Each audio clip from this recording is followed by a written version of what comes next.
안녕하세요. 마틸다입니다. 오늘은 우리가 사랑하는 오상의 성 비오 신부님 이야기를 들려드리겠습니다.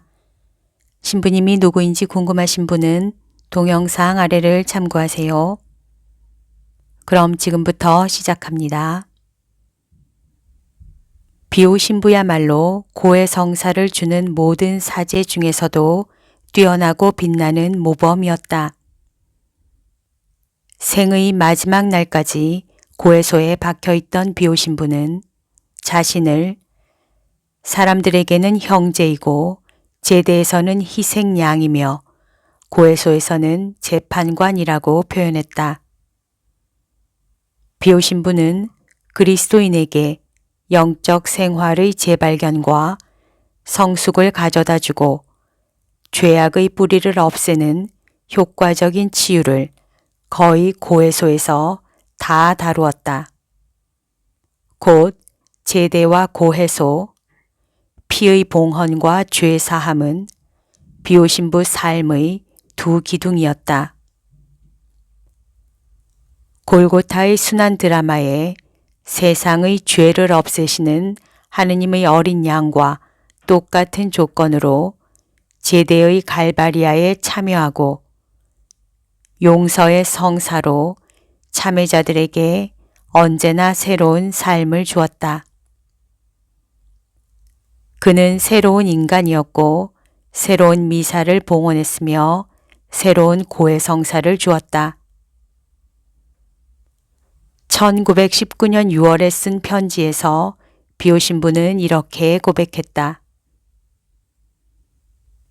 나의 시간 전부를 사람들의 영혼을 사탄의 사슬에서 해방시키는 데 쓰고 있습니다. 주님은 찬미를 받으소서. 수없이 많은 순례단이 사회 각계의 각층에서 세계에서 이곳에 옵니다. 그들의 목적은 단 한 가지, 나에게 고해 성사를 보려는 것입니다. 다행히도 놀라운 고해가 많습니다.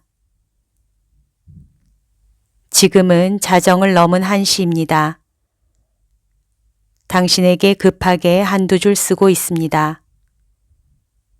나는 이미 19시간 동안 휴식도 없이 내 할 일을 했습니다. 내 힘을 넘어서는 일이기에 나 자신을 생각할 여유라고는 조금도 없습니다.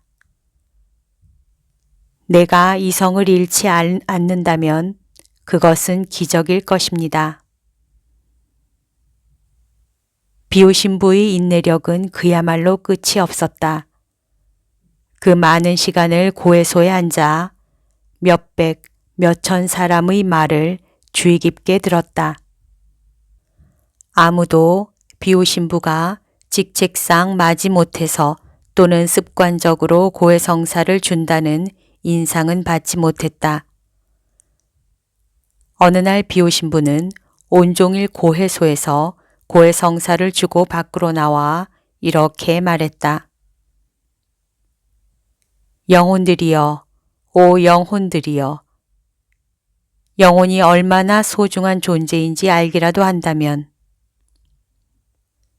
영국에서 온 신부가 이러한 비오 신부의 말을 들었을 때 자신의 마음이 속속들이 얼어붙어 버리는 것 같았다고 고백했다.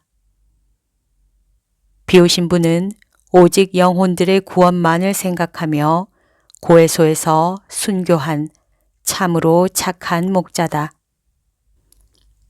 마음을 읽는 능력. 나는 여러분의 얼굴을 거울을 보듯 환하게 알아봅니다. 나는 또 여러분이 말하기 전에 무슨 말을 하려는지 이미 알고 있습니다. 그러니 마귀가 시킨다고 내게 감추지 마십시오. 마귀는 도둑과 같습니다. 그는 정체가 탄로나는 즉시 달아납니다. 유혹이 오면 곧바로 내쫓으십시오. 유혹은 타는 불과 같아 오래 쥐고 있을수록 손가락은 더 타게 됩니다. 어떤 여자가 산 조반니 로톤도에 와서 비오 신부에 대한 이야기를 듣고 이렇게 말했다.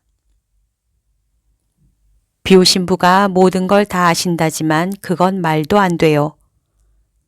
여기 이렇게 순례자들이 많은데 이 많은 사람을 어떻게 다 알겠어요? 어느 날 아침 그녀가 가게에서 기념품을 샀다. 그녀는 기념품을 사면서 어쩌면 비오 신부에게 고해성사를 볼 차례가 될지도 모르니 곧 좀 서둘러 달라고 했다.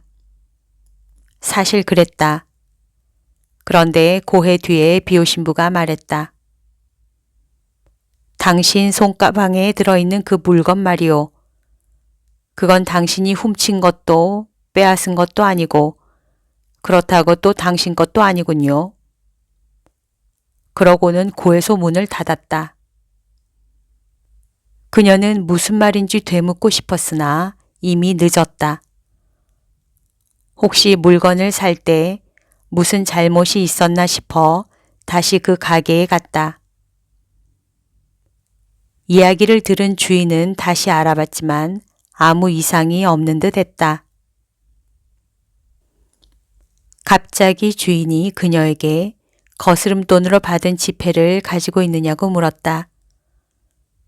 그녀가 거슬러 받은 1000리라짜리 돈을 꺼내어 보니 반으로 접힌 돈 안에서 500리라짜리가 얼굴을 내밀었다. 두 사람 다 그 사실을 몰랐다. 그러나 비오 신부는 알고 있었던 것이다. 그제야 비오 신부가 모든 것을 다 알고 있다는 것을 그녀도 시인했다. 비오 신부는 정말 사람의 마음을 거울처럼 들여다보았고 영혼의 밑바닥까지도 볼 수 있었다. 비오 신부는 자신의 영적 자녀 한 사람에게 이렇게 말했다. 나는 자네를 안팎으로 알고 있다네. 자네가 거울에 비치는 자신을 아는 것처럼 말일세. 이렇게 마음을 읽는 능력을 지닌 비오 신부에게 얼렁뚱땅 넘어간다거나 말을 얼버무리는 것은 통하지 않았다. 어떤 사제가 비오 신부에게 고해성사를 보았다. 신부님, 제가 이러이러한 생각으로 죄를 범했습니다.